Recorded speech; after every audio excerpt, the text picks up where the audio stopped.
അവ്യക്ത സന്ദേശം.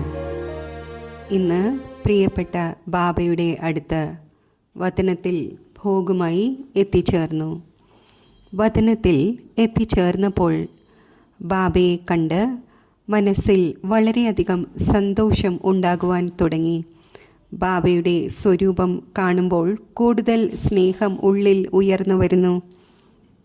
ബാബയും എൻ്റെ നേർക്ക് നോക്കിക്കൊണ്ട് പറഞ്ഞു, കുട്ടി, എപ്രകാരമാണോ ബാബയെ കണ്ട് കുട്ടികൾക്ക് സന്തോഷം ഉണ്ടാകുന്നത്, അതേപോലെ ലോകത്തിലെ ഭക്തരായ കുട്ടികളും ശിവ ശിവ രാമ രാമ എന്നെഴുതുകയും ചെയ്യുന്നു, കുറച്ച് ഉരുവിടുകയും ചെയ്യുന്നു, കുറച്ച് ഉള്ളിൽ ജപിക്കുകയും ചെയ്യുന്നു.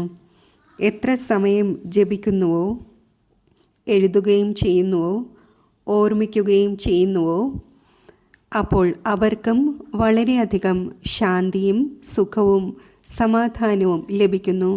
കാരണം മനസ്സിൽ ലക്ഷ്യമുണ്ട്. ഈ സ്മൃതിയും ഭഗവാനെ പ്രതി ഉള്ളതാണ്. അപ്പോൾ ബാബ ഇന്ന് വിശേഷിച്ച് 4 ഭാഗത്തുമുള്ള ആത്മാക്കളെ നോക്കുകയായിരുന്നു. എൻ്റെ ഭക്തരായ കുട്ടികളും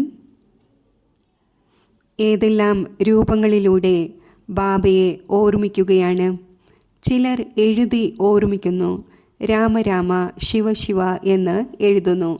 ചിലർ വായ്കൊണ്ട് ജപിക്കുന്നു. ചിലർ മനസ്സിൻ്റെ ഉള്ളിലും അജപാജപം നടത്തുന്നു. ചിലർ കൈകൾ കൊണ്ട് മാല തിരിച്ചുകൊണ്ടും ഓർമ്മിക്കുന്നു. രാമരാമ എന്ന് പറയും, ശിവ ശിവ എന്ന് പറയും, കൃഷ്ണ കൃഷ്ണ എന്ന് പറയും.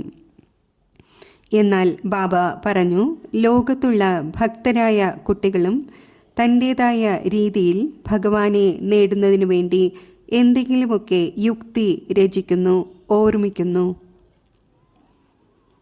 ഓർമ്മിക്കുകയും ചെയ്യുന്നു. എന്നാൽ ഇടയ്ക്കിടയ്ക്ക് അവരുടെ ഓർമ്മയും ഏതെങ്കിലുമൊക്കെ ദേഹധാരിയുടെ ഭാഗത്തേക്ക്, ഏതെങ്കിലും കാര്യങ്ങളിലേക്ക് പോകുന്നു. എന്നാൽ കുട്ടികളായ നിങ്ങളും ബാബയെ ഓർമ്മിക്കുന്നതോടൊപ്പം ചിലപ്പോൾ ബുദ്ധി അവിടെയും ഇവിടെയും ആവുകയും ചെയ്യുന്നു. എന്നിരുന്നാലും ഏതെങ്കിലും കാരണത്താൽ സ്വയം എപ്പോഴാണോ അറ്റൻഷൻ വയ്ക്കുന്നത്, അപ്പോൾ ബാബയുടെ ഓർമ്മ സ്വതവേ തന്നെ മനസ്സിൽ വരാൻ തുടങ്ങുന്നു. പിന്നെ മറ്റുള്ളവരെയും ഓർമ്മിപ്പിക്കുവാൻ തുടങ്ങുന്നു. അപ്പോൾ ബാബ പറഞ്ഞു, അതിനാൽ ബാബ സമയമനുസരിച്ച് ഭക്തരെയും നോക്കുന്നു. അവരും എത്രത്തോളം ഭഗവാനെ പ്രതി തൻ്റെ ഓർമ്മയുടെ ജ്വാല ജ്വലിപ്പിച്ച് ഇരിക്കുന്നു, സ്മൃതിയിൽ കൊണ്ടുവരുന്നു. കുട്ടികളായ നിങ്ങളുടെ മുന്നിലാണെങ്കിൽ ബാബ മുന്നിൽ പ്രത്യക്ഷത്തിൽ ഉണ്ട്. ദിവ്യ ബുദ്ധിയിലൂടെയും ദിവ്യ ദൃഷ്ടിയിലൂടെയും കുട്ടികളായ നിങ്ങൾ ബാബയെ കാണുന്നു. അപ്പോൾ കുട്ടികളായ നിങ്ങൾക്ക് എത്രമാത്രം സന്തോഷം ഉണ്ടാകുന്നു. ബാബ പറഞ്ഞു, എൻ്റെ ഭക്തരായ കുട്ടികളും ബ്രാഹ്മണരായ കുട്ടികളും തമ്മിൽ വ്യത്യാസം ഉണ്ട്. എൻ്റെ കുട്ടികൾ എത്രമാത്രം ഹൃദയത്തോടെ ഇടയ്ക്കിടയ്ക്ക് ഓർമ്മിക്കുന്നു. ബാബ ആ കുട്ടികൾക്ക് ഏതെങ്കിലും പ്രകാരത്തിലുള്ള അനുഭൂതി തീർച്ചയായും ഉണ്ടാക്കിക്കുന്നു. ഇപ്രകാരം ബാബ കേൾപ്പിക്കുകയായിരുന്നു. പിന്നെ പല ആത്മാക്കളുടെ വിശേഷ ഓർമ്മകൾ ഉണ്ടായിരുന്നു. അത് ബാബയ്ക്ക് നൽകി. ബാബ പറഞ്ഞു, എല്ലാം ചെയ്താലും ലാസ്റ്റിൽ ഒരേ ഒരു ആശ്രയം ആകുന്നത് ബാബയാണ്. ഏത് കുട്ടികൾ എന്നെ ഏത് രൂപത്തിൽ ഓർമ്മിച്ചാലും, ഏത് ബന്ധത്തിലൂടെ ഓർമ്മിച്ചാലും ബാബയുടെ അടുത്ത് ആ ഓർമ്മ വളരെ സഹജമായ രീതിയിൽ എത്തിച്ചേരുന്നു. കുട്ടികൾ ആരുടെയെല്ലാം ഓർമ്മയിലാണോ വന്നിരിക്കുന്നത്, ബാബ അവരെ എമർജി ചെയ്ത് മധുബനിലെ ബാബയുടെ വീട്ടിലെ ഭോഗ് സ്വീകരിപ്പിക്കുന്നു.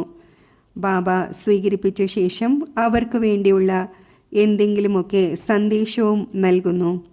ബാബ ഇത് കേൾപ്പിച്ചു. അതിനുശേഷം ബാബ വളരെ സ്നേഹത്തോടെ ഭോഗ് സ്വീകരിച്ചു. ആ ആത്മാക്കളെയും സ്വീകരിപ്പിച്ചു. പിന്നെ എല്ലാവർക്കും വേണ്ടിയുള്ള സ്നേഹസ്മരണകൾ സ്വീകരിച്ചുകൊണ്ട് താഴെ എത്തിച്ചേർന്നു. ഓം ശാന്തി.